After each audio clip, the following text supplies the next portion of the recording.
Hoy tenemos un episodio muy especial. Estamos con una amiga nuestra, también de la Universidad del Rosario, que recientemente recibió una muy buena noticia. Entonces, Ale, porfa, te puedes presentar con todo el mundo y contarles un poquito de ti. Ay, sí, claro que sí. Yo soy María Alejandra González. Yo estudié en la Universidad del Rosario, me gradué con Santi y con Andy. Fuimos muy amigos durante la universidad y bueno, recientemente, como dijo Santi, recibí la noticia de que hice match en el programa de pediatría y genética en la Universidad de Colorado y pues estoy muy emocionada de contarles más acerca de esta experiencia. Exacto. Entonces, este nos pareció una entrevista muy interesante porque, primero que todo, no es un programa frecuente, ¿verdad? Ujú. Sí, no es frecuente y además hay muy poquitos cupos al año.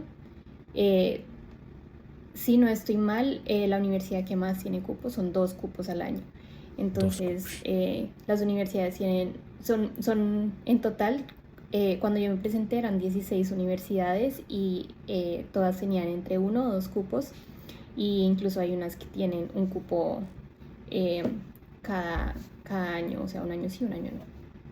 ¿Cuántos cupos, sabes, en todo el país, todo Estados Unidos, cuántos cupos hay?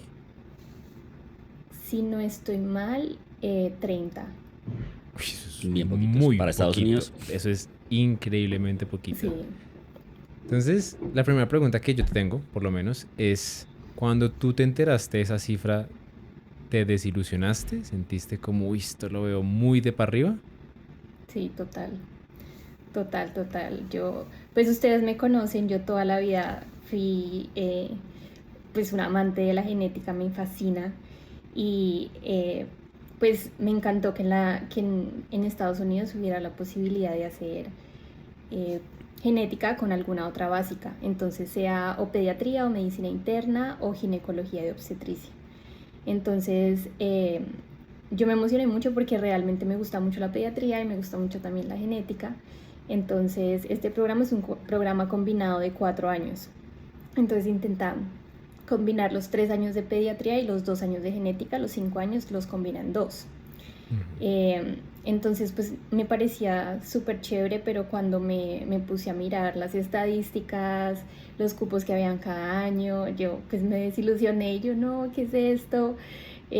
Muy competido, en especial porque las personas que pasan a estas residencias tienen mucha investigación, o sea, como la parte de genética te da para tú investigar un montón, entonces casi todos eran MD PhDs, que acá en Estados Unidos se pueden graduar con ambos títulos. Entonces, pues obviamente esas hojas de vida eran con un montón de Claro. publicaciones y muy fuertes como en el área de genética, pero yo dije, bueno, es lo que me gusta, lo voy a intentar, lo voy a intentar. Ok. qué chévere.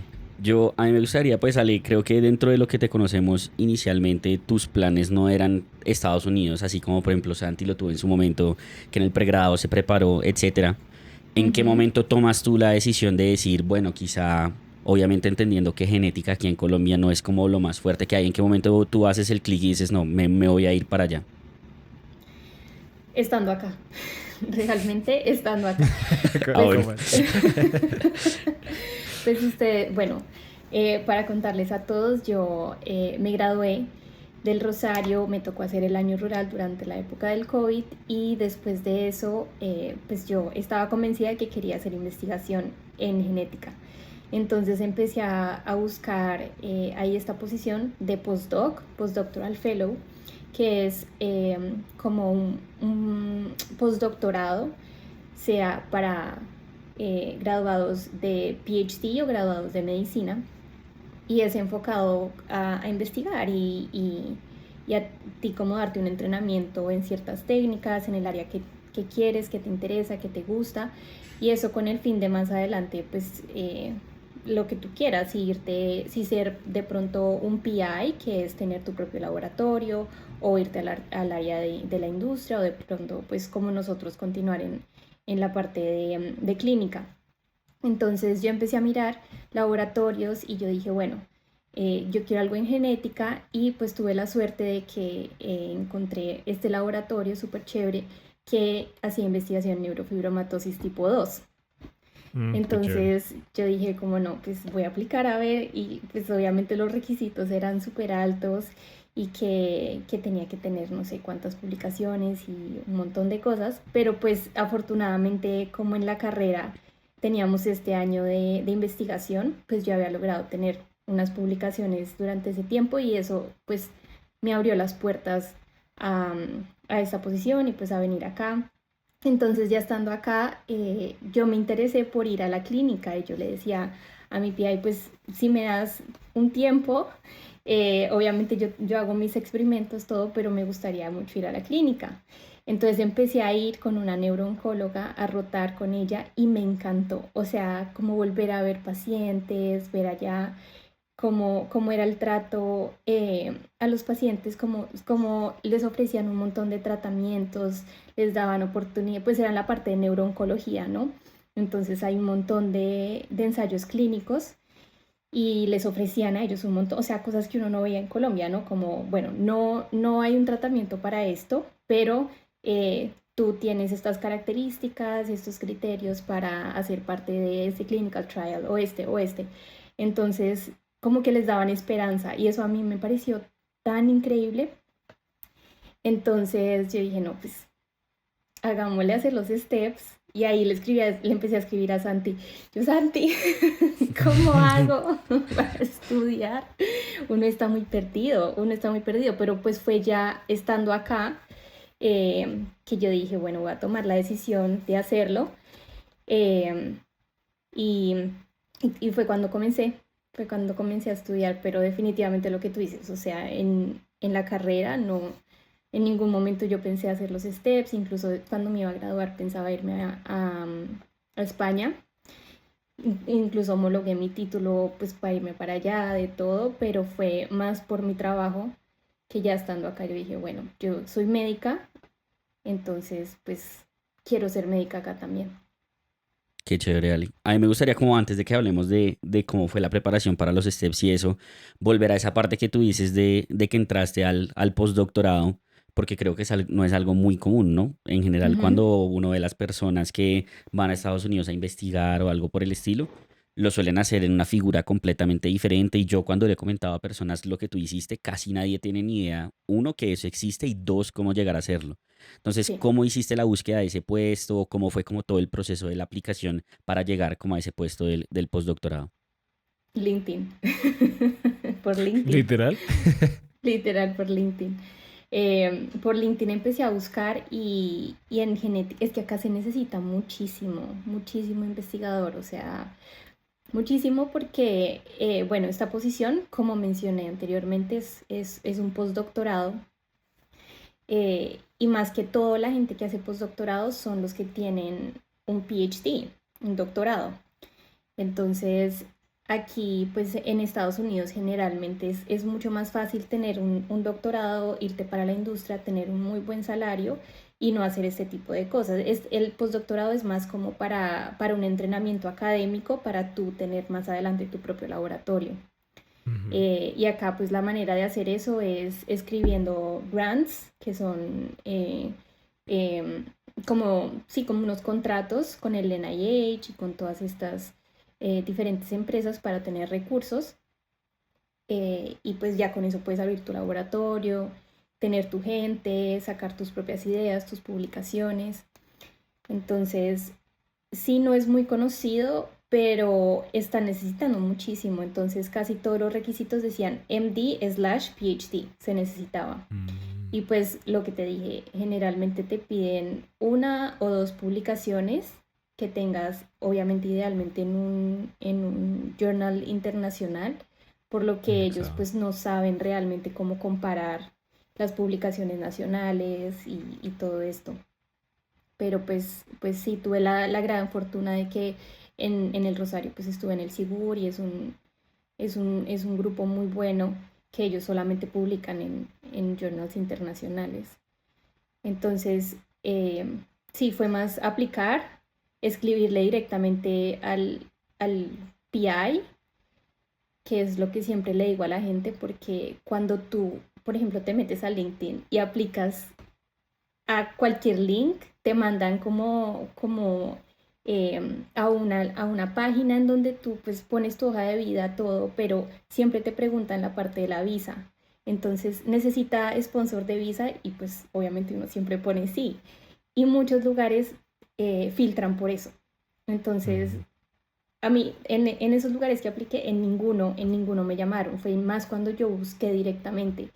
Y eso fue lo que me sirvió de hecho incluso para conseguir rotaciones más adelante en Estados Unidos, que pues conozco que hay muchos programas que les cobran a los chicos para venir a rotar y un montón de plata, o sea, es una cosa absurda. Mm, Y para saber que al final es una carta de recomendación muy, muy estándar, genérica. ¿sí? O sea, que no te quita ni te pone.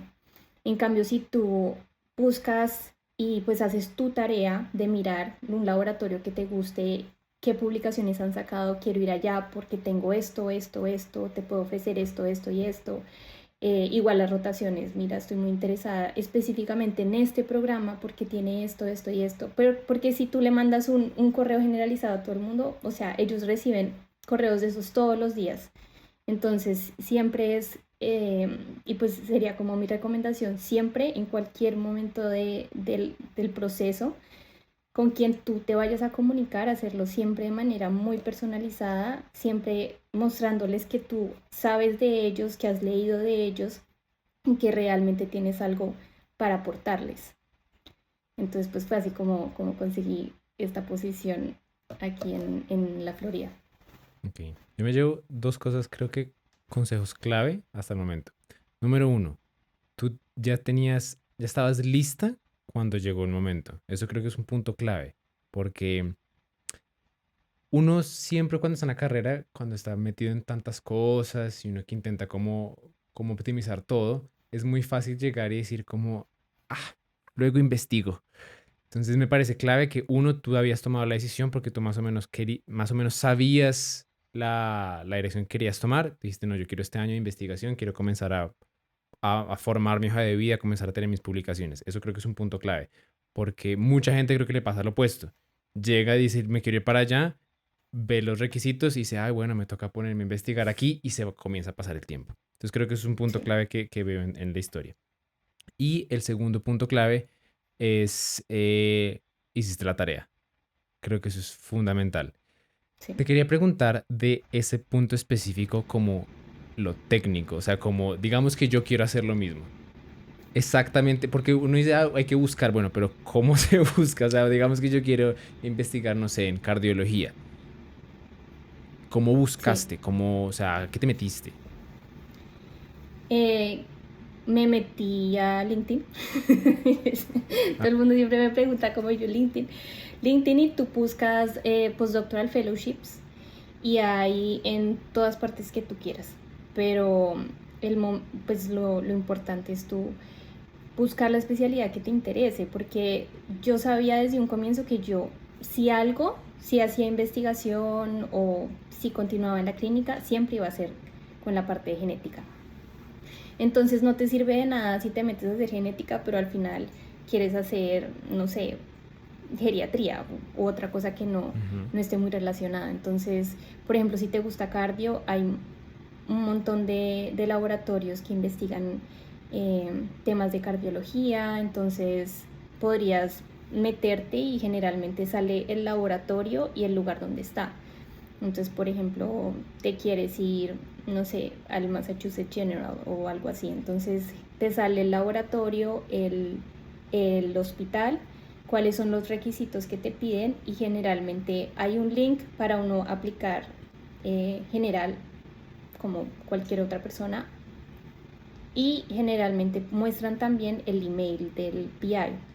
Entonces, yo recomendaría que se fueran directamente al email y a escribirles a ellos, porque cuando uno manda la aplicación por un website general, los que revisan eso son gente como de recursos humanos, como que no saben realmente qué es lo que está necesitando el Ujú. laboratorio. En cambio, cuando tú les escribes directamente, pues es muy bueno, es muy bueno.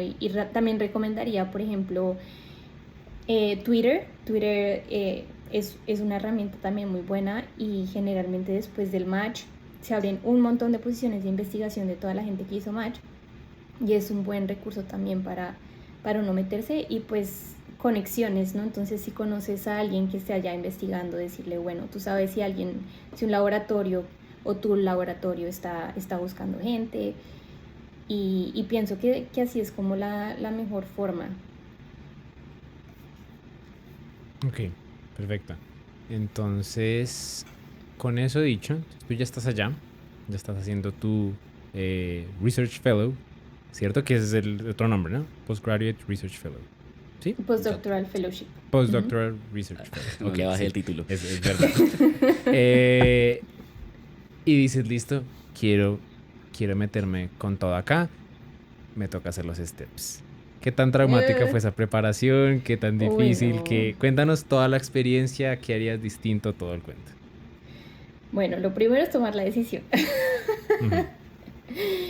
Y yo pienso que, bueno, yo pienso que fue em, difícil al comienzo para mí porque estaba recién llegada a Estados Unidos, entonces uno piensa que sabe inglés en Colombia y llega acá y uno es como, no, Sí, no puedo me ni, pasó ni exactamente hablar. lo mismo.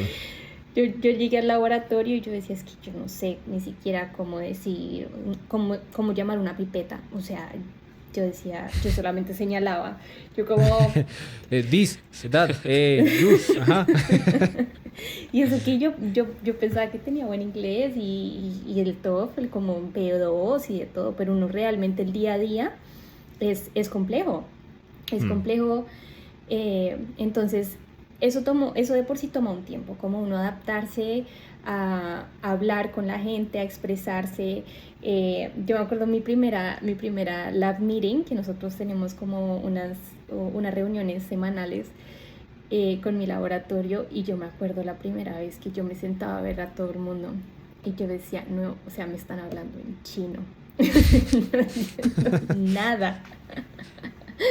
Entonces, eso tomó como un tiempo, como por lo menos los primeros 3 meses de uno cogerle y pues eh, ya poderse expresar, ya en el laboratorio uno también empezar a aprender los experimentos, empezar pues como a dar, sí, resultados, progreso, porque pues tú estás en últimas en un trabajo, ¿no? Entonces pues es un trabajo de tiempo completo que a mí me dicen, bueno, tienes un trabajo de 8 a 5 como horario de oficina, que incluso te toca ir algunos fines de semana porque hay tratamientos que uno hace, por ejemplo, con ratones que requieren que tú hagas un tratamiento todos los días, entonces sábados, domingos y, y tras de pues como adaptarme a todo eso, empezar a estudiar para los steps, fue como, mm, no, pero ¿cómo va a ser? Porque mis experiencias de hablar con la gente era que todo el mundo había cogido 6 meses dedicados exclusivamente a presentar los steps. Entonces yo dije, bueno, ¿cómo va a ser esto?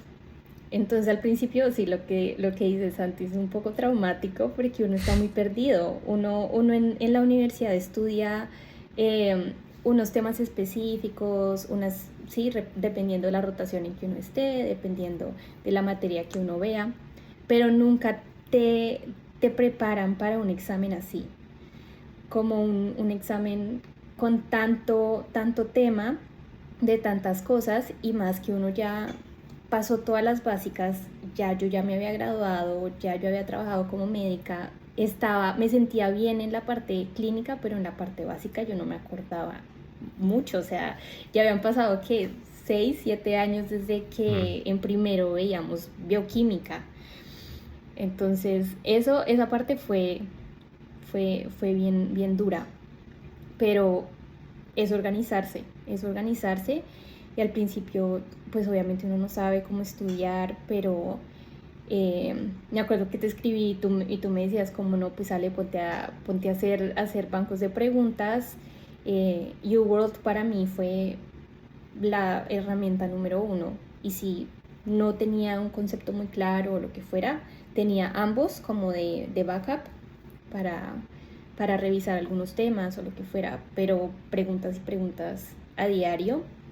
Entonces, llegó un momento en que mi rutina era levantarme a las 5 de la mañana y estudiar de 5 a 7, irme a trabajar de 8 a 4 o 5 y volver a darle de 5 a la medianoche.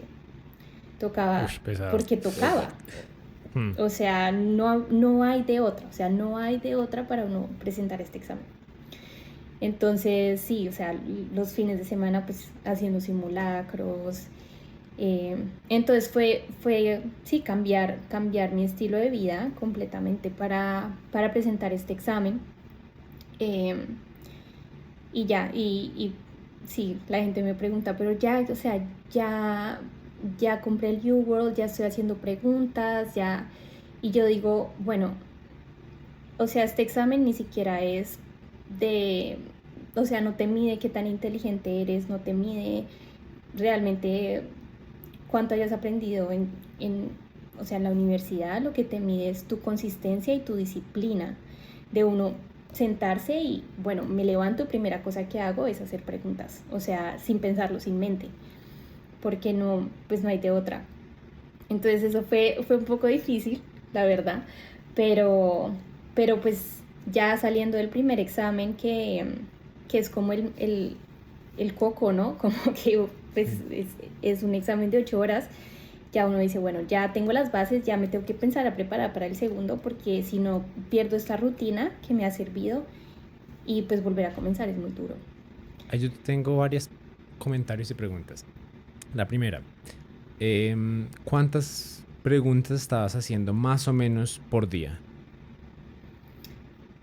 Pues obviamente al principio comenzaba de a 20 porque no sabía nada. Entonces era volver a revisar todo. Y yo siempre las hacía mezcladas, como que me saliera Random. una de cardio, otra de pits, o sea, como con 20 y le iba subiendo, como bueno, el siguiente día voy a hacer 40, bueno, el siguiente día voy a hacer 60, bueno, no el siguiente día, como a las siguientes 2 semanas, Y ya cuando ya creo que leí la primera vuelta al UWorld, yo dije, bueno, voy a programar este examen y lo programo y no cambio la fecha y porque es que de verdad si uno no se pone una fecha, o sea, uno no lo termina programando. Sigue postergando. ¿No? Entonces, ¿cuántas terminaste haciendo en promedio cuando ya tenías como buena cancha? Por ahí como unas de 80 a 100, pensaría. Excelente. Pero excelente. Muy obviamente buen ya al número. final me enfocaba era más como en los NVMEs y en revisar como porque ya a lo último ya era que yo decía, bueno, solo NVMEs, ya tener, porque siento que lo que más me costaba era el tiempo, ¿no? Porque tú puedes saber las respuestas, pero te dan como, creo que son como 40 o 50 segundos por pregunta. Entonces a mí no me daba el tiempo. Entonces esos simulacros me parecieron súper buenos para uno medirse en el tiempo y que uno pues no fuera a dejar preguntas sin contestar porque se quedó sin tiempo. Ok. Otra pregunta, porque cuando yo le digo la técnica de las preguntas, el primer comentario de muchas personas es, no, pero es que no me toca primero leer y ver videos y no sé qué. Tú que creo que te fuiste con el método así de lleno, ¿qué te pareció? Es una pérdida de tiempo. Es una pérdida de tiempo. Es una pérdida de tiempo y de recursos. Yo le digo a la gente, no usen tantos recursos porque al final no los van a usar todos y se van, o sea, no tengo la palabra. Yo siempre me quejaba de que la gente decía palabras en inglés. Pero es que no la encuentro en español. Oye, a mí eso me pasa todo el tiempo. Se van a colapsar, ahí tienen muchos. Se van a colapsar. Sí. Yo decía overwhelmed, pero sí, o sea, es muchos recursos realmente no van a servir. Y pues ya cuando yo lo presenté, yo lo quería presentar con puntaje, pero no alcancé. Me hubiera tocado presentarlo como ese diciembre y realmente ni siquiera había terminado la primera vuelta de UWorld. Yo dije no. Entonces lo terminé presentando ya en la época de Pass or Fail, que yo pienso que fue mejor, o sea, considerando que tenía, yo me acuerdo que yo decía, yo me voy a explotar, porque tenía como, bueno, lo del trabajo normalmente, en ese momento yo estaba aplicando para una grant porque tú, pues una de tus labores como postdoc es que tú también como que presentes tus propias propuestas de investigación a diferentes entidades y te ganas eso. Entonces eso a ti te da, pues te da recursos para seguir continuando tu investigación. Entonces, me acuerdo que tenía eso, me acuerdo que estábamos escribiendo un artículo, me acuerdo que, o sea, tenía un montón de Demasiadas cosas y yo cosas. decía como, o sea, paz, o sea, que me diga paz, ya, Mm, ya estoy bien. Que yo pienso que es algo bueno porque mm. ahorra mucho Y tiempo y yo creo además, que ya no es tan demorado, ya con el paso al fail, ya no es tan demorado estudiar para ese examen. O sea, sí toca dedicarle mucho y yo digo, métanle 3 meses duro, pero es posible, o sea, lo que le digo a la gente, es posible tener un trabajo de tiempo completo y estudiar para este examen, es posible, o sea, ¿tú yo lo cuánto logré. tiempo te demoraste, Ale? ¿Cuántos meses? Como 3 o 4. Súper rápido. O de sea, preparación. en eso es tiempo medio, eso es increíblemente rápido. Eso está muy bien. ¿Cuál es la pregunta? Ah, bueno.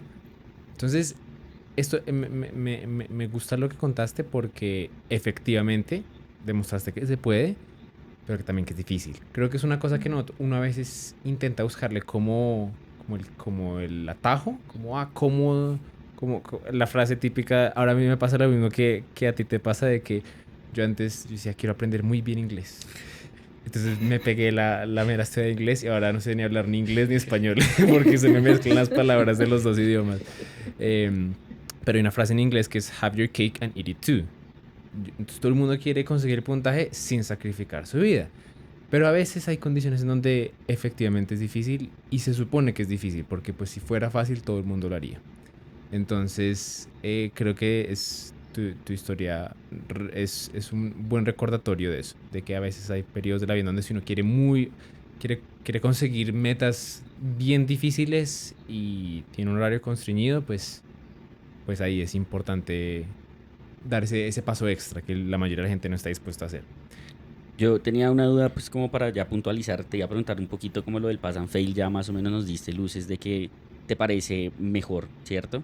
Pero pues creo que de tu lado juega bastante, que tienes como una muy buena hoja de vida y demás, que obviamente eso te, vamos a hablar ahorita, te ayudó mucho, creería yo, en la parte de pasar. Pero la gente que está bien, que muy probablemente va a ver este video, tú les dirías es mejor, es peor, por qué sí, por qué no. Y la segunda pregunta ya para aterrizar es, o sea, dijiste UWorld, ambos. ¿Utilizaste algún otro recurso más o solo utilizaste esos dos? Solo esos dos y siempre en todos los exámenes, siempre la parte de epidemiología de estadística, perdón, es fuerte. Entonces, algunos de esos conceptos, si algo veía videos en YouTube como para clarificar eso. Pero de resto sí, esos dos intenté simplificarme la vida. Eh, Realmente YouWorld te prepara muy bien. El estilo de preguntas es muy similar Hmm. a los del examen y sí, pensaría que el UWorld y pues ambos para complementar, al final los envié mis para que ya ahora te dan el porcentaje de pass or fail, entonces ya no sé cuál es el porcentaje, pero yo creo que yo me presenté como con un porcentaje de ya 90 y pico por ciento, entonces yo dije, bueno, ya, ya se fue.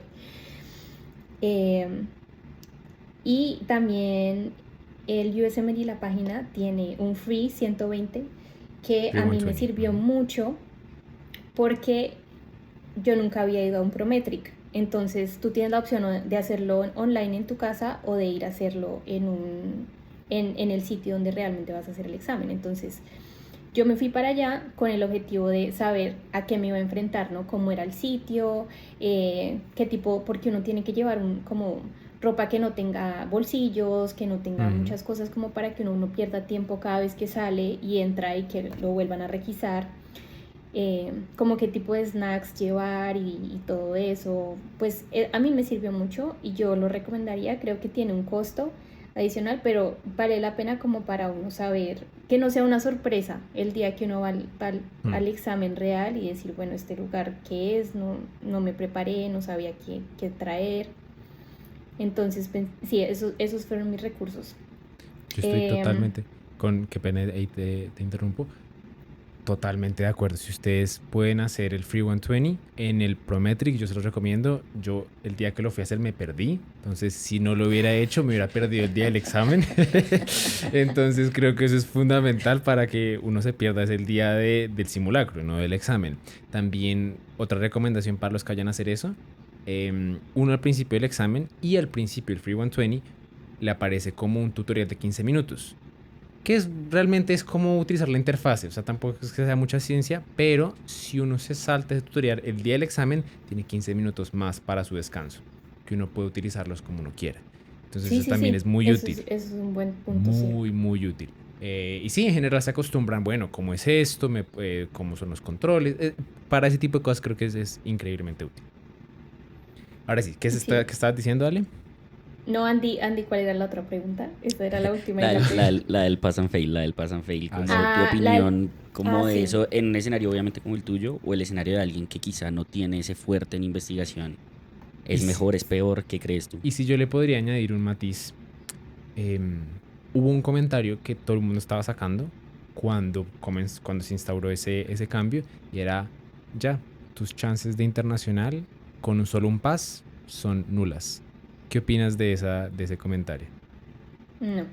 Entonces, es que a mí me encanta esa pregunta porque yo, pues, les quiero contar mi experiencia y es que lo que hice yo fue mirar en el Eras, que es una plataforma donde tú vas a presentarte a la residencia y subes ahí todos tus documentos, todo. Yo me metí al Eras y yo dije, bueno, ¿qué es lo que piden? ¿Ok? Entonces, a uno, en mi match, te piden 10 experiencias. 10 experiencias en total. O sea, ya antes la gente que tenía 50 experiencias, chao. O sea, eso lo pusieron porque la idea es que tú tengas 10 experiencias que sean las más relevantes y que te hagan a ti único y que te hagan a ti competitivo con respecto a los otros candidatos.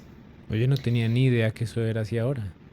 Entonces piden 10 experiencias. Entonces ya con el tiempo realmente se han dado cuenta que los puntajes no son no es lo único que ellos van a evaluar. Los puntajes realmente es un requisito que hay que tener y que pensaría yo en especialidades muy competitivas, más que todo las quirúrgicas, te daría un plus, pero a lo último es tú ser el candidato más integral que puedas. Entonces, entre esas 10 experiencias está investigación, pero investigación es solamente una de las 10. De resto, ¿qué es lo que tú quieres? Quieres además tener experiencia clínica, entonces te piden a ti tener, ya hasta se me olvidó el nombre en inglés, US Clinical Experience, USCE, que es tú haber ido a rotar, obviamente, a un lugar acá en Estados Unidos, porque para ellos pesa mucho más eso, que tú conozcas el sistema de salud acá. Entonces, la experiencia clínica obviamente vale mucho y, por ejemplo, yo que hice rural en Colombia, o sea, por decirles que 9 de cada 10 entrevistas me preguntaron de eso porque eso no se ve, eso es muy único. Y más durante la pandemia y más pues en las condiciones donde a los rurales nos toca en Colombia. Entonces, experiencia clínica que pues yo en mi caso tenía en Colombia y en Estados Unidos mientras había hecho investigación que me había ido y pues yo dije, quiero aprender de todo. Te piden también liderazgo, entonces si tú en algún momento de tu carrera, por ejemplo, abriste un semillero o si tenías abriste un grupo interesado en, no sé, microbiología o lo que sea, eso te da mucho. Entonces, liderazgo. Lo otro es voluntariado. Entonces acá vale mucho que hayas hecho voluntariado, en lo que sea, no importa. Importa mucho que tengas alguna actividad por ejemplo, social o a nivel como legislativo o estatal. Entonces yo lo que hice para esa fue que en mi postdoc había la opción de uno irse a Tallahassee, que era donde está la casa como de representantes. Bueno, me voy a rajar ahí. Pero ahí es un evento, Hola, mi es jefe, un no me veas. evento en los que pues, los postdocs van y uno va con pacientes y va con un montón de gente y les habla a los políticos acerca de la importancia de ellos, por ejemplo, dedicar recursos para investigación. Entonces es tú ir allá como a hacer algo más, ¿no? A irte ya a la parte legislativa, eh, a tú pues ayudar en la parte, en algún ámbito de la salud. Te piden, eh, ¿qué más? Te piden varias cosas y la idea es que, bueno, teaching.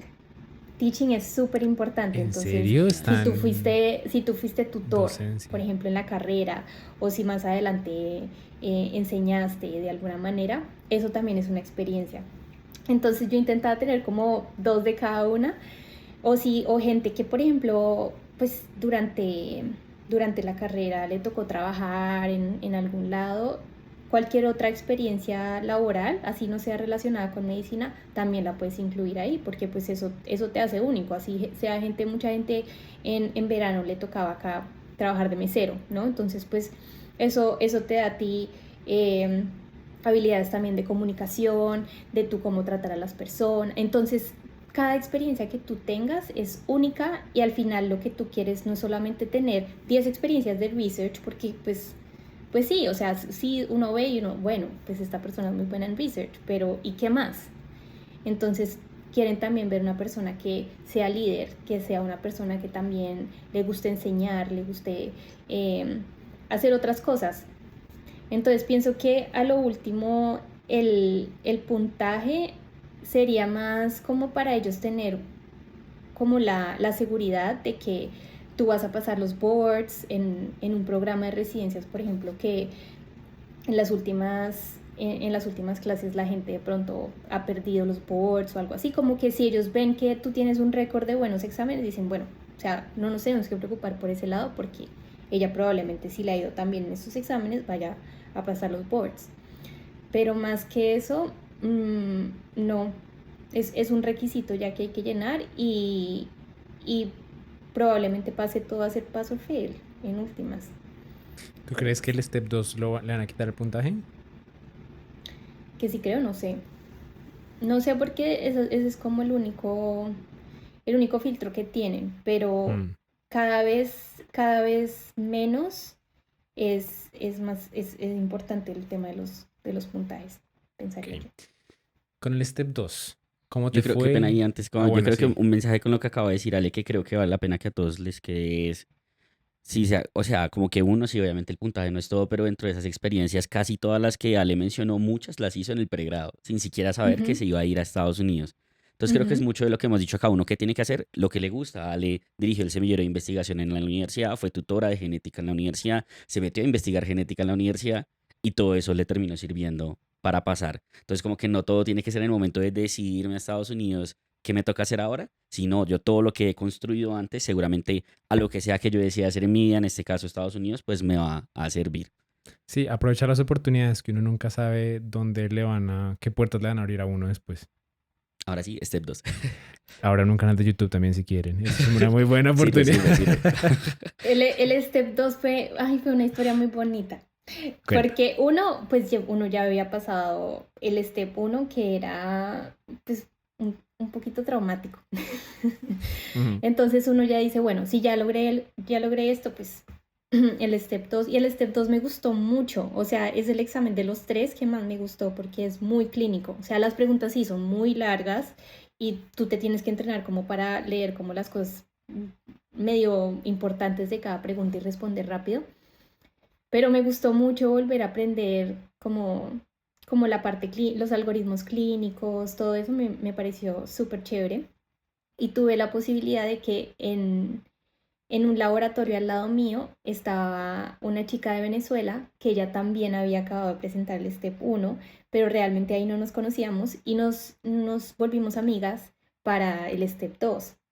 Entonces, fue una nota porque ambas hacíamos preguntas otra vez, comenzamos otra vez nuestra rutina, era muy similar, nos reuníamos porque, bueno, otra cosa que me gustaría decir es que UWorld ahora tiene eh, una feature de flashcards. Entonces tú puedes hacer tus propias flashcards de, de lo que sientas que no estás muy Ujú. seguro o que no tienes mucho conocimiento. Entonces, nosotras lo que hacíamos era llegar a la hora de almuerzo y entonces almorzábamos juntas y nos preguntábamos flashcards. Entonces, todos los días era el aprendizaje activo de hacer las Ujú. preguntas y también el aprendizaje pasivo de, bueno, revisemos otra vez y bueno, si tú tienes, por ejemplo, una masa de tanto, ¿qué hay que hacer? ¿Qué imagen hay que hacerle? Bueno, y si sale así, ¿qué hay que hacer? Entonces nos preguntábamos mutuamente y era muy chévere porque ella era fuerte en unas áreas, yo era fuerte en otras áreas, entonces nos complementábamos.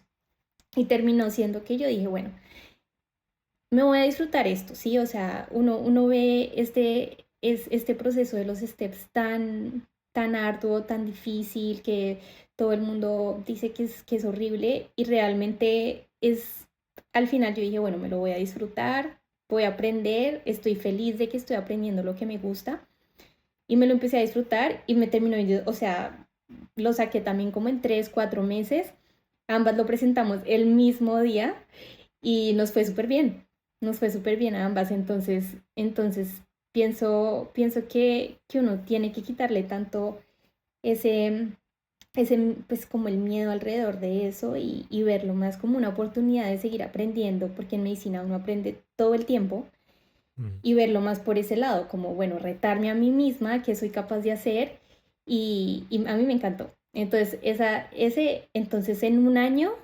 sacamos ambos los Step 1 y 2 Mientras trabaja, eso es Diana. Súper impresionante, bien, eso es ¿verdad? Sí. impresionante. ¿Te gustaría compartir tu puntaje del Step 2? 250. Excelente puntaje, 250 muy del buen Step puntaje. 2 pero sí, lo que te digo, fue una experiencia muy diferente, porque yo dije, bueno, me voy a disfrutar esto. Y eso es lo que yo le digo a la gente, disfrútense esto. Sí, tampoco es pues hacer todos los días preguntas, dense al menos un día a la semana de no hacer nada, o Mm. sea, modo descanso, porque si no también te Es quemas, ¿no? Ese, importante, ese es el Claro. riesgo. sí, es importante. Pero me Entonces, gusta mucho la sí, como, mentalidad que dijiste. ¿Has escuchado en una, se lo escuché en un podcast que se llama de Lewis Holmes, algo así se llama, que él decía que uno la mayoría de las veces en la vida tiene la mentalidad de I have to do this, me toca hacer ujú, esto. Y si uno, o sea, si uno realmente tiene perspectiva, muchas veces es como I get to do this. Tengo la oportunidad, o sea, ¿cuántas personas? Porque estoy seguro que muchas personas matarían por estar en la posición de tener un postdoctoral research fellow, estar allá, tener la oportunidad de estudiar X cantidad de tiempo y sea poquito. Como eso en sí mismo es una oportunidad. Lo que uno muchas veces ve como una obligación es lo que muchas personas verían como una oportunidad. Eso me parece muy bonito eso. De sí, acuerdo. yo, Y yo me acuerdo qui- que yo sí, presenté sí, el dale. examen, presenté el examen y yo después como que en el fondo de mi corazón extrañaba seguir estudiando para eso. Qué ñoña. Yo decía, ay, no tan chévere. Pero después, pues vino el Step 3. Tú los Pero sí, presentaste back to back. O sea, uno, dos y te fuiste para el 3 directo. ay, yo dije, como si ya sacar eso de Me una parece vez. excelente. Es buenísimo. O sea, porque además creo que así la preparación de uno te va ayudando para el otro, porque hay muchos conceptos que se van repitiendo y repitiendo y repitiendo. Claro, y no hay ese bache que Sí. permita olvidar, Mm. entre comillas, o perder lo que estudiaste para el anterior. Y dale una pregunta para el Step 2, ¿algún recurso diferente o volvemos exactamente a Ese lo es, mismo? ese sí solo UWorld. Solo, Ok, no, y ambos lo tenía también como para, de para backup. repasar algunos algoritmos, sí. Pero, no, y ambos también tiene un QBank, que creo que también lo usé al puro final, que ellos, si no estoy mal, tienen como un review muy rápido, como preguntas, poquitas preguntas por área. Eso me parece que lo hice al final. Pero UWorld, y eso que en el segundo hice la primera vuelta y yo nunca le he dado la vuelta 2 veces, sino que yo digo, bueno, las que tuve mal las repito y esa vez como que, yo no sé, yo dije, bueno, ni siquiera había terminado de contestar las malas y yo dije, bueno, hacerle, pues ya Aquí los ya está, envié aquí mis ya como que me ya, fui. en los envié mis ya me estaba dando como un buen puntaje y yo dije, bueno, pues salgo de esto de una vez. Entonces, sí, lo que yo recomiendo siempre es al menos al final prepararse con NVMEs porque cada NVMe dura como 5 horas, si no estoy mal, Ujú, entonces es uno es como una maratón, ¿no? ujú. Es uno al menos al final, como la preparación fuerte para el día de verdad, porque son muchas preguntas, son De muchas entrenar la preguntas. estamina. El step uno fueron 8 horas, el step 2 fueron 9 horas. Uy, Entonces, ya al final es uno mantener la concentración, mm. pienso yo. ¿Qué Y tan...? entiendo que era como tu luz verde, ¿no? Por lo que entiendo, para presentar el examen, ese último paso del MMI, ¿no? Sí. Y yo tengo una pregunta, esto se lo hago a todo el mundo. El Step 2 es solo un bloque más, en teoría. Se Ujú. siente... Yo lo sentí como 30% más largo. O sea, una cosa absurda. Yo estaba agotadísimo. ¿Tú lo sentiste igual? Es que yo me lo gocé todo. Es que yo Tú decía, feliz ahí respondiendo. yo al último bloque, yo me ponía triste. Yo era como, este es el último bloque que voy a contestar. Como, bueno, me lo voy a Primera vez que me hicieron disfrutar. esa respuesta. Y yo, sí, yo pienso que eso es lo mejor que me pudo haber pasado. Si yo le hubiera podido decir a mí yo de que se preparó para el Step 2 mira, así te tienes que preparar para el Step 1, uy, o sea, mi historia hubiera sido completamente diferente. Completamente diferente. Porque el Step 1 yo lo preparé sufriendo. Yo lo preparé sufriendo, honestamente. Pero si uno lo mira desde otros ojos, desde los ojos de qué chévere estoy volviendo a aprender todas estas cosas, pues ya cambia. Ok. ¿Y el Step 3? Ay, no, el Step 3 duro, Sí, o sea, de duro. los tres, Bueno, yo el creo que primero de fue los tres, traumático, el segundo te lo disfrutaste, el tercero. el tercero, ay, es que el tercero fue una mezcla, es literalmente una mezcla de Step 1 y Step 2. Entonces, bueno, lo que pasó fue que yo parece sí me demoré como casi un año en presentar el Step 3 después del Step 2, porque después de obtener Step 1 y 2 me dediqué a buscar rotaciones. Entonces yo en mi cabeza tenía, bueno, las 10 experiencias que yo tenía en mi cabeza. Entonces me empecé a hacer de todo, me empecé a meter en todo lo que hubiera en mi trabajo. Entonces, que había un grupo que se iba a ir con los legisladores a hacer esa actividad, me meto. Que hay un voluntariado de ir a una carrera y ayudar a repartir, me meto. Que entonces yo dije, bueno, necesito experiencia clínica porque tenía, pues yo iba a la clínica, a la parte de neurooncología, pero yo decía, esto no tiene nada que ver ni con pediatría ni con genética. Ujú. Entonces yo necesitaba cartas de recomendación de alguna de esas dos especialidades. Entonces ahí fue cuando empecé a escribir correos. Yo creo que escribí como unos 200 correos y les mandé a todos los que tenían programas de residencia. Y yo decía, bueno, algún doctor que me parecía que tenía algún tipo de investigación que me parecía interesante, me les leía los papers o lo que sea y decía, bueno, mira, estoy súper interesada, leí esto, me parece súper una nota, quisiera ir a hacer una rotación allá y eventualmente hacer mi residencia allá. Y les escribía Raimundo y todo el mundo, pero eso es lo que yo Mm. le digo a la gente porque me dicen, bueno, ¿dónde consigues rotaciones? Y yo les digo, donde tú quieras ir, donde tengan el programa que te guste, porque hay muchas rotaciones que hacen como en private practice, que no digo que sean malas, porque probablemente aprendas un montón y puede que tenga una buena carta de recomendación, pero tú en últimas lo que necesitas es conexiones. Entonces, si te vas directamente a rotar en un programa, con un doctor que esté en un programa de residencia, vas a conocer a todos los residentes y los residentes tienen mucha voz y voto en los nuevos residentes. Eso eso es verdad. Y ellos se van y, por ejemplo, un jefe residente te ve y tú dices, no, es que quiero acá. Y se va y le dice al director de programa, bueno, la queremos a ella. ¿Sí me entiendes? Ella es buena. Entonces es como tú ir, o sea, aplicar a los lugares donde, uno, sean académicos, tengan un programa de residencia, y o sea, lo que necesitas, ¿sí? No tiene sentido que te pongas a buscar, por ejemplo, yo tenía esa experiencia que era muy buena, pero era neurología y yo lo que quería era pediatría y genética.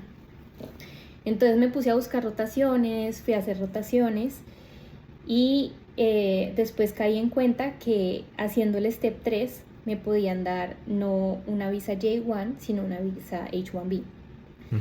Y la visa H1B pues es muchísimo mejor porque no te toca renovarla cada año yendo a Colombia, que pues entiendo, es un problema porque generalmente son trámites que se demoran como 2 semanas y a ti solamente te dan, por ejemplo, una semana de vacaciones a la vez.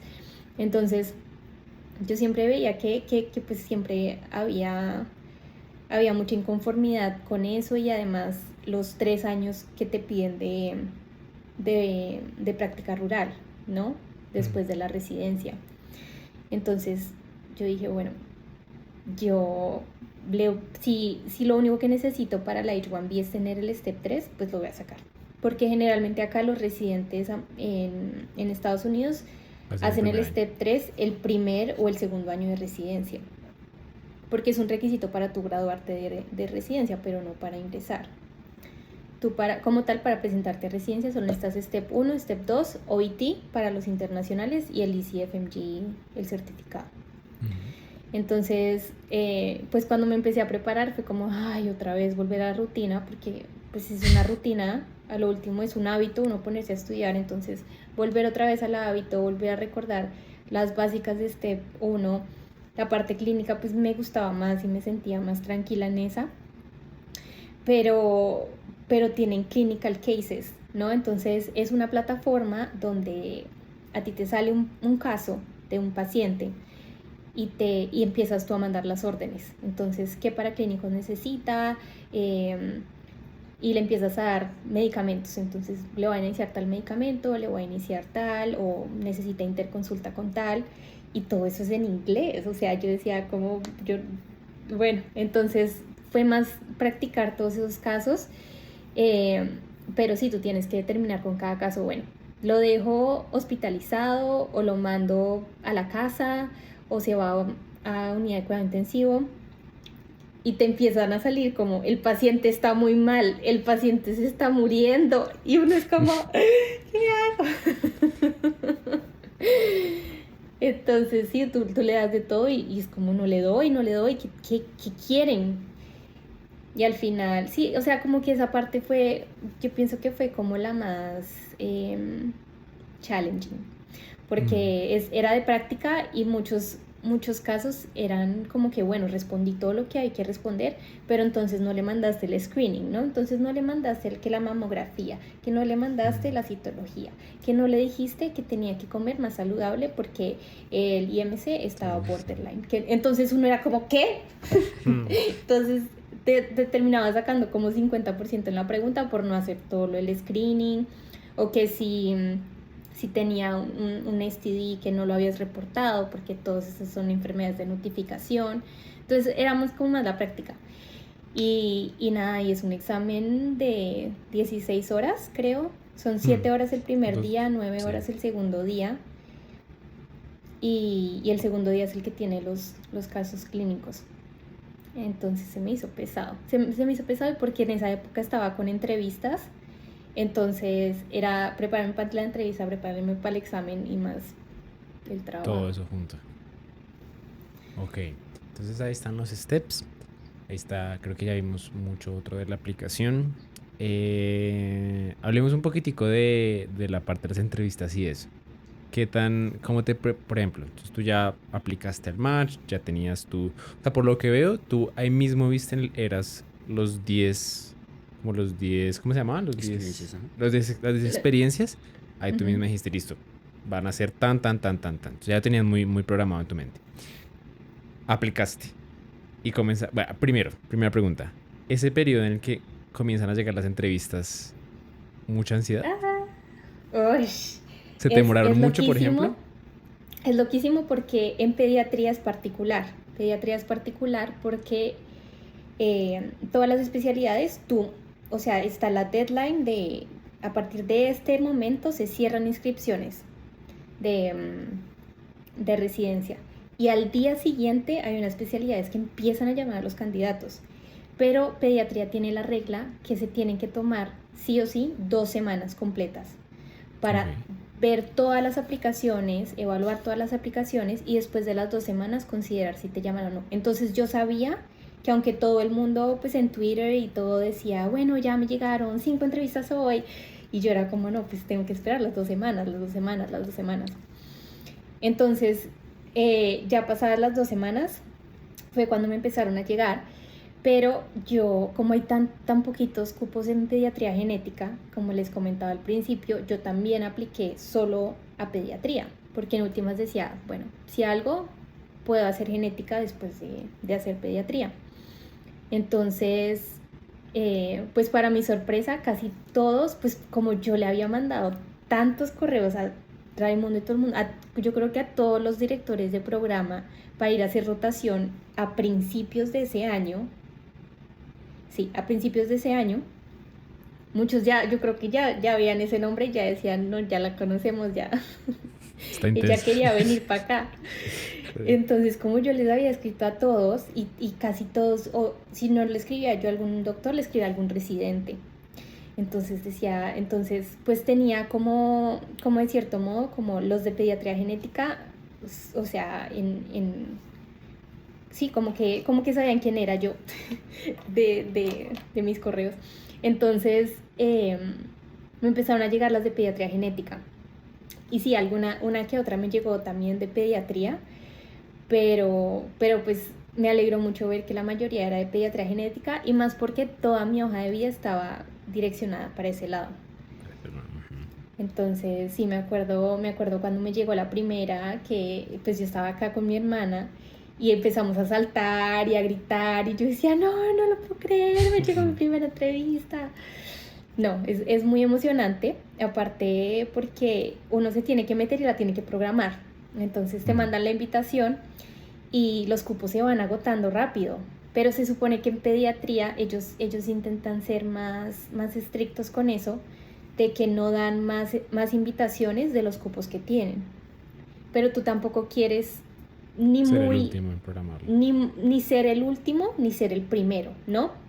Porque Ok. si es un programa que tú de verdad quieras ir y te toque ser el primero, pues es complicado porque uno no ha tenido experiencia de cómo es una entrevista, Claro. ¿sí? En cambio, yo lo que recomendaría siempre es como ponerlo como en la mitad, como de la temporada, ni de primeras ni de últimas, porque quieres dejar los primeros como para esas entrevistas que los programas, de cierto modo, son como un programa colchón, ¿sí? Como en caso de que no, pues puede ser ese. Y sí, intentar programarlo todo en la mitad y aparte porque al final ya todo el mundo está cansado, ¿no? Los aplicantes están cansados, los que hacen las preguntas, los residentes, los Mamados de médicos hacer también están entrevistas. cansados de toda la gente que han tenido que entrevistar. Entonces, realmente como que ya ni quieren estar ahí, ¿sí? Como que ni ellos, ni uno, ni nadie. Entonces, pensaría que en la mitad es la mejor temporada como para uno programar. Entonces, apenas llegaba la entrevista, yo decía, bueno, programo, pum, y me meto. Y pues que sea esa la fecha. Pero esa fue mi estrategia y esa es la estrategia que generalmente usan los aplicantes a la hora de entrevistar. Ok. A uno le toca hacer una lista, ¿cierto? Poniendo como cuál es su programa favorito y de ahí para abajo. Y ellos hacen lo mismo. ¿Cómo hiciste esa lista? O sea, ¿cómo tú decidiste cuál era tu programa favorito? Ya al final el match, como tal, en la página de pues donde se hace el match, uno sí pone la lista. Pero, bueno, y otra cosa que pues no sé si ustedes ya conozcan, pero también es chévere porque algo nuevo no sé hace cuántos ciclos lo implementaron, pero en mi ciclo pediatría tenía 5 programas favoritos. Entonces tú podías, de todos los programas que tú aplicabas, que un aplicante internacional generalmente tiene que aplicar a 70 o más programas, pensaría yo. De esos te dan 5 cupos para poner como tus favoritos. Y eso cambia dependiendo de la especialidad. Entonces, si no estoy mal, medicina interna tenía 7. Entonces ellos, cuando tú les mandas como que son el favorito, ellos dicen, bueno, ¿por qué? O sea, chévere, entonces tú tienes más probabilidad de que a ti te llamen a entrevista de un programa que tú seleccionaste como favorito.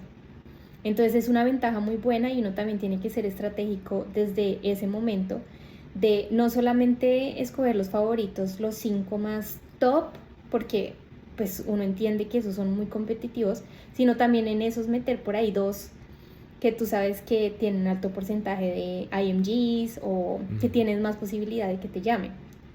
Eso por un lado. Entonces esas son las preferencias. ¿Tú hiciste 3 top 2 como por si acaso? Sí. Ok. Sí. Y lo otro es la ubicación. Entonces también te dan en qué parte de Estados Unidos preferirías ir.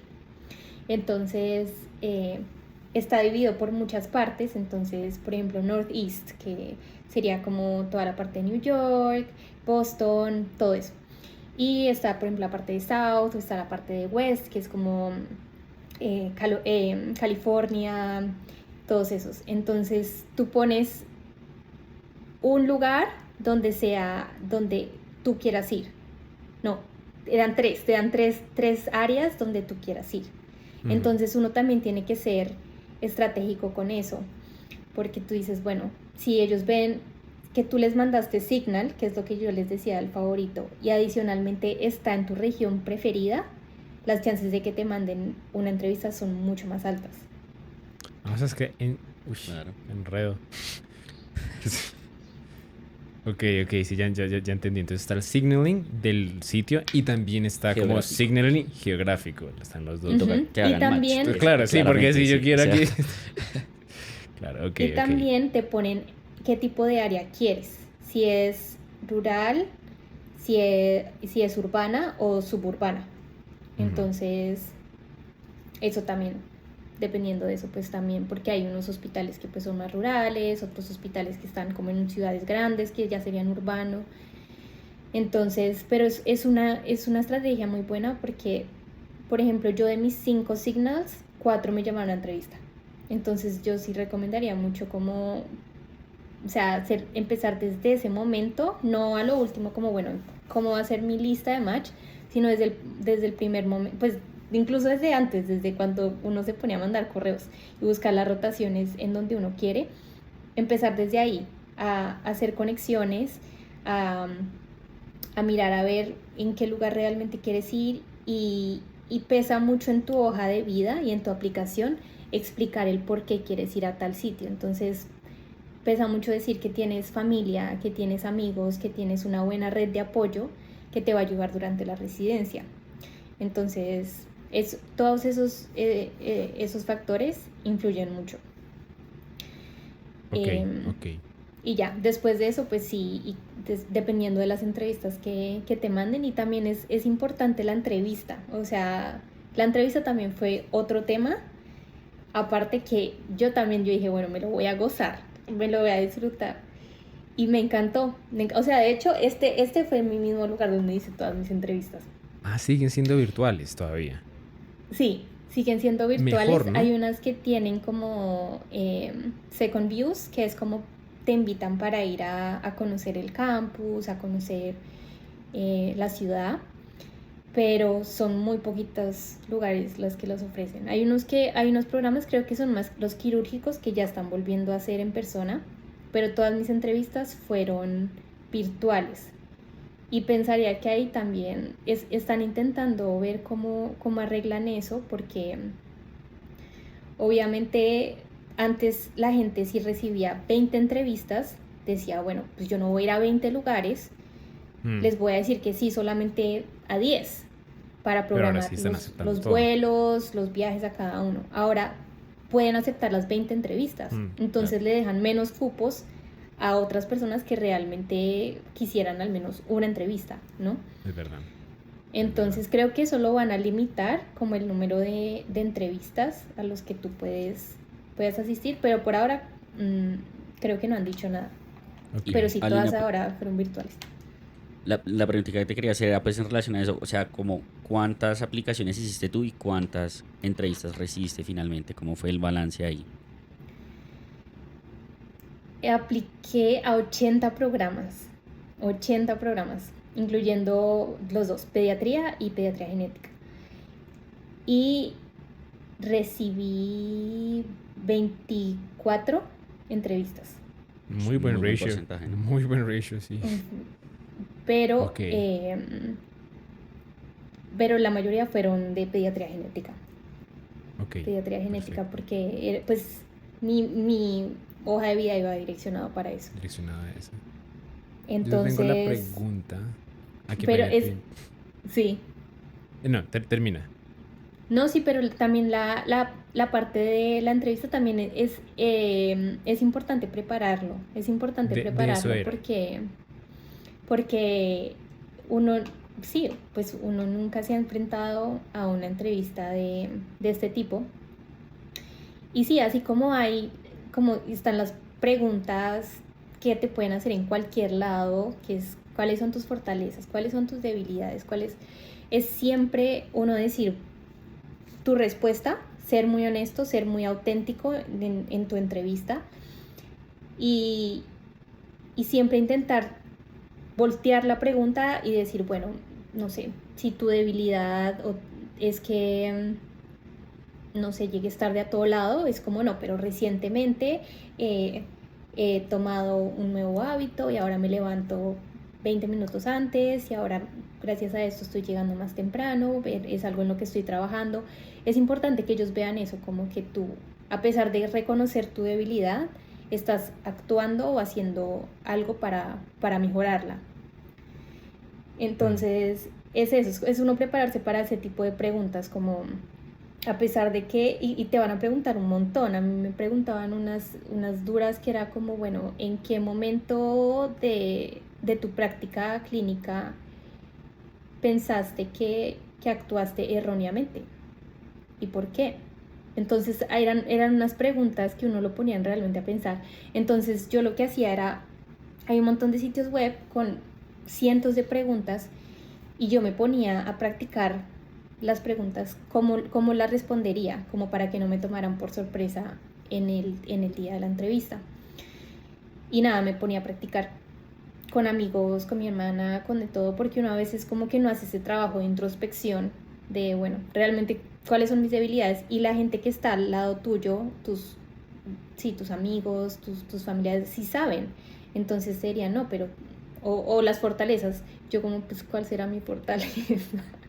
Me decía, no, pero es que tú eres así y es como, ay, sí. Entonces como que tú, Sí. como elaborar tu respuesta y sí, y siempre investiga, o sea, yo pienso que si quiero dejar un mensaje, siempre hagan su tarea. Siempre si van a entrevistar, así sea con un programa que acaba de abrir, que nadie lo conoce, que te están a ti dando la oportunidad.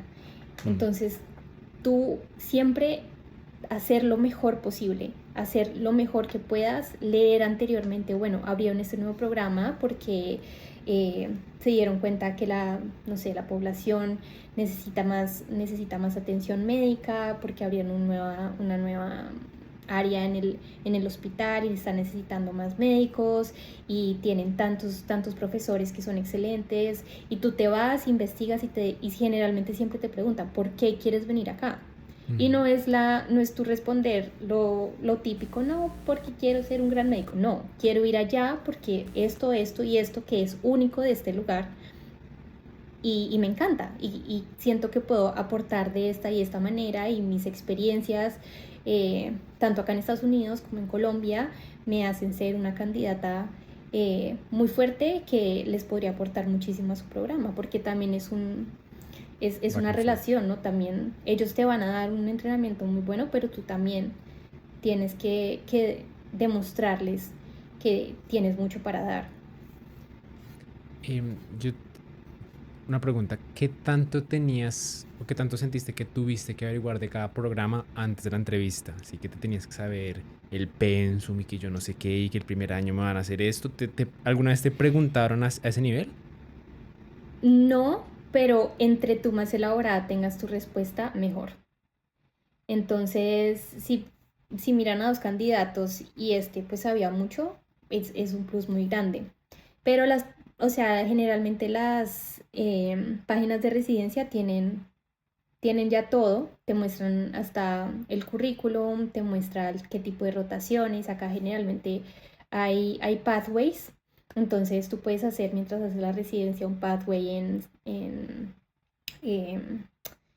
por ejemplo, en investigación. Entonces, mientras haces la residencia, también te metes en investigación. Eh, Otro que hay de Global Health, entonces tienen, por ejemplo, convenios con hospitales en África. Entonces, los residentes se van. Entonces, tú dices, no, yo quiero ir porque ustedes tienen un convenio súper chévere y a mí me encantaría ir a este lugar en África y es algo que me fascina. O en research, ustedes tienen tal grupo de investigación que me encantaría hacer investigación con ellos, pero generalmente yo revisaba como la noche anterior eh, qué, qué cositas eran únicas de cada programa y vale mucho la experiencia como tal de la entrevista. Porque aunque sea virtual y aunque yo pienso que nunca va a ser lo mismo que uno estar en persona, sí te da al menos como una idea de cómo es el programa, si los residentes se ven contentos, si no, si te dicen como no, mira, están trabajando en esto, pero no sé qué, entonces uno es como, bueno, no sé. Entonces eso también es muy chévere porque el día de la entrevista tú interactúas con muchas personas, no es una entrevista de una hora, es una entrevista de todo un día. Entonces comienza a las 7 8 de la mañana hasta las 4 o 5 de la tarde. ¿De verdad? Y De en razón que están cada momento, cansados. Sí, literal. ¿Cada entrevista? sí, pero pues con diferentes personas. Sí, sí, Entonces al claro. principio, Ah, claro. Es sí, con todo el mundo, me imagino. te asignan médicos, después hay una sesión con residentes que puedes hablar con los residentes, después Ush, no hay otra tenía, no sabía sesión que en era. la tarde. Pero sí, cada una era diferente, pero por ejemplo los programas combinados, como el de pediatría y genética, por ejemplo la entrevista de pediatría iba por la mañana de 7 a 12 y en la tarde de 1 a 6 era la de genética. Entonces tienes como, dependía, cada entrevista era distinta, habían unas que te daban media hora o una hora para hablar con un médico y te preguntaban diferentes cosas, pero, pero sí, es ya más la etapa de uno ser auténtico y mostrar realmente uno quién es, porque ellos lo que te quieren es evaluar cómo eres como persona. Entonces, si es una persona que es empática, que es una persona con la que realmente te gustaría trabajar, que no vaya a ser una persona, pues, Psicópata. que, que no sé, que Sí.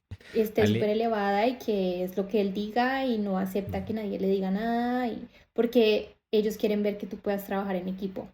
Entonces, siempre que uno pueda como mencionar eso, como soy buena, Trabajando en I'm a equipo. good team player, es como lo mejor. Es Porque de verdad. hecho así es la medicina, ¿no? Es uno poder trabajar en equipo. Y eso es lo que quieren ver, como que seas alguien chévere. Pues no Y yo chévere, tengo pero como un buen médico que va a Una buena ser, persona. una buena papa. sí, que va a tener una buena relación médico-paciente.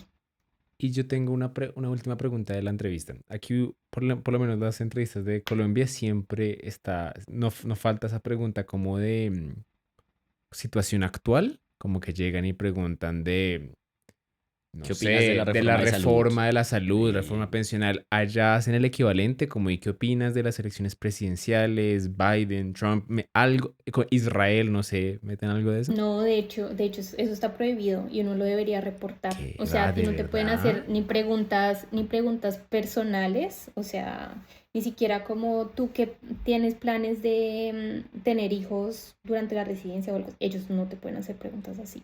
o Literal, he ellos escuchado esa pregunta aquí. no te pueden preguntar nada de política, nada que sea controversial, ni político, ni religión, ¿En ni tu orientación serio? Vea sexual, pues. nada de eso. Wow. O sea, eso está vetado porque eso no te quita ni te pone. Y sí, y decían como en caso de que te lleguen a preguntar, uno tiene que reportar eso porque eso no debería ser.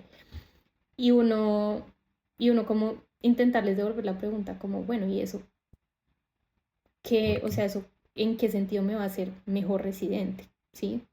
Sí, es O verdad, peor en realidad. residente. Claro. Pero Uy, pero no, aquí esas preguntas Todos son siempre las son muy hacen. típicas. Siempre. Es impresionante. no, Ok. acá está prohibido y no, y si algo me hacía, o sea, eran más como preguntas de cuál, como yo había hecho algunas rotaciones, como que en mi percepción, cuál era la diferencia entre el sistema, el sistema de salud de Colombia y el sistema de salud de acá. Pero Claro. era más como para ellos, Ay, esa como pregunta es entender, pertinente. porque ellos sí, Sí. simplemente tienen como curiosidad y, y sí, es lo que yo intentaba siempre decir era eso, como mis experiencias en Colombia y mis experiencias acá, pero nunca nada debatible o algo controversial, no. Ok. Yo creo que no. ¿Hay alguna otra cosa que tú dices como, uy, si pudiera hablar con mi yo de hace un año, le diría esto que aprendí como a las malas o me hubiera gustado saberlo? ¿Hay alguna otra cosa como que te gustaría compartir? No, pues afortunadamente y pues desafortunadamente diría yo que después de presentar el STEP uno aprendí muchas cosas. Fue, fue una experiencia de muchos aprendizajes y entre esos es disfrutarse todo. Uno no puede ser tan duro con uno mismo, que pienso que era lo que yo más sentía con el primer step, que yo me daba muy duro. Y la idea es uno entender que uno es humano y uno se va a equivocar y uno siendo latino o siendo extranjero nunca va a tener o sea, los términos y los dichos que tienen ellos y uno pues a veces va a cometer algunos errores en inglés, pero eso termina siendo, o sea, diminuto en comparación a todo lo que uno puede ofrecer y la idea es siempre uno disfrutárselo todo. Yo en mis entrevistas yo me las gozaba, yo me reía con ellos y hacíamos chistes y, o sea, y acá no es tan, eh, ¿cómo les explico? Como que los médicos no es tanto la autoridad como en No Colombia, hay que yo esa sentía que tú no separación le, la jerárquica. jerarquía, que tú no le tienes que decir doctor, si no le dices doctor tal, aunque bueno, depende de la región de Estados Unidos donde tú estés, pero acá es más que todos están como al mismo nivel y te tratan así y te hacen saber que tú pues tienes tus derechos, te respetan. Entonces ellos es como una relación un poco diferente y uno piensa a veces que uno ponerse como estas metas y uno dice, bueno, me enfrento a una entrevista con pues una persona que tiene una hoja de vida, pues, pucha, o sea, y al final hablas y es una persona como tú. Entonces es como uno perderle el miedo a todo eso, entender que uno es un ser humano que puede cometer errores, pero que uno tiene mucho para dar, que uno le ha metido la ficha desde el comienzo, que es un trabajo realmente de meses, de años. Y la idea es uno demostrar eso, de lo que uno es capaz, de lo que uno tiene para dar. Y uno de latino y pues de colombiano tiene mucho para dar. Y es muy chévere porque generalmente a los lugares donde apliqué y habían tenido experiencias con colombianos habían sido muy positivas. Entonces tenían como una buena percepción y es uno pues nunca dejar eso, siempre terminar dando la mejor perspectiva de uno, la mejor imagen, uno siempre dar su 100% y siempre gozársela y disfrutarla. Entonces le diría eso a mí yo que estaba comenzando, no tengas miedo de seguir, haz las cosas, pero disfrútatelas, o sea, obviamente van a haber días más duros que otros, pero disfrútalas, piensa que todo el mundo también es un ser humano como tú y que hablar con ellos, interactuar con ellos y mostrarles todo lo que tú tienes para dar es válido. Y adelante, porque es posible y a todas las personas que estén en pues comenzando este proceso, les digo, háganle y sigan y sí va a tomar tiempo y sí va a tomar dedicación y como dije, esto es un trabajo de consistencia. Es posible, entonces sigan adelante, persigan sus sueños y ya les contaré más adelante cómo va todo. Comenzaré residencia en un mes. El R1. Bueno, Ale, pues muchas gracias. Felicitaciones otra vez por ese logro tan impresionante. Y creo que todos pueden aprender ahí bastantes consejos. Sí, de verdad, Ale, pues nada, creo que felicitaciones, creo que para los dos esta obviamente es una entrevista más que especial. Yo estuve ahí como llamando a Ale 3 veces mientras estaba el Sí. match, las entrevistas, hablábamos media hora. Y Sí. saber que todo llegó a un buen término es algo que creo que obviamente a ti, pero a nosotros como amigos tuyos nos llena muchísima alegría y sé que la vas a totear. Entonces, pues felicitaciones y ojalá que todos aprendan mucho de todo lo que nos compartiste acá, que creo que fue muy valioso. No, a ustedes muchísimas gracias por invitarme a este espacio. Saber que pues desde un comienzo Santi con sus videos yo creo que ha ayudado a un montón de gente y entre esas a mí fue algo muy muy valioso y ustedes pues vivieron conmigo lo que es la universidad, hemos pasado muchas cosas juntos y es muy lindo volverlos a ver y ver que están en donde quieren estar y que la están tuteando ahí también. Entonces me encantó mucho poder hablar con ustedes, los quiero mucho, los extraño mucho y espero que nos podamos ver pronto.